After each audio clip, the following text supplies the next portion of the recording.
Izay ihany koa no ivadiantsika mbola ao anatin'ny taranja iraisana ihany fa ho an'ny taranja baolina lavalava kosa indray izy ity andro voalohany tamin'ny fedina ny tompony amboaran'ny Ligna Lamanga fantatra ary ireo ekipa valo izay tafita mbola manohy ny fananana izany eo amin'ity fedina ny amboaran'ny Ligna Lamanga ity ho fitinina aminao anatin'ity fanadihadiana ity izay rehetra izay.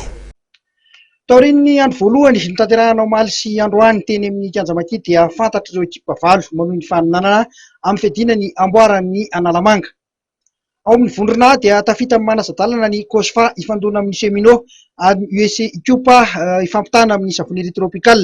Ny vondrona B kosa indray dia ny FTM Manjakaray idona amin'ny TFA Anaty-Hazo ary ny USA Anakady Fotsy ifananana amin'ny 15 family. Tanjon'ny Ligna Lamanga amin'ity fananana ity ny fanetsiketsehana ireo fileovana ao amin'ny top 14 mialoha ny top ilalaovana 9 sy 7 sy 7. Karakarain'ny Ligna Lamanga zao zany Coupe-na Lamanga 2016. Ny tanjona zany entina ampilalovanà an'ilay ankizy satria tsisy ny championnat amin'ity 2016 ity satria top fividianana. Ny formule nitondrana an'ilay amboarana Analamanga zany dia nizaraina poule anankiroa ny club 9 natao poule ASB dia ao anaty poule A misy finale anankiray, ao anaty poule B misy finale anankiray dia après anio misy super finale.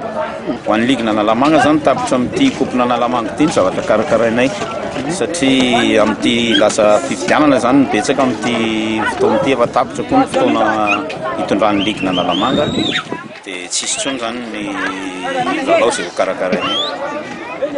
Isan'ny lalao nandrasan'ny maro tamin'ity androany ity ny fihaonana teo amin'ny Sam Carte izay nifanandrina ny Manjakaray sy ny Tamy Manosy Be. Mbola noporofony Dakar teto fa izy ny larana voalohany eto Madagasikara, resin'ny Dakar tamin'isa 2024 ny Tamy. Toy izao ireo vokatra hafa tamin'ity androany ity: ny 15 family nandresin'ny IRC 220.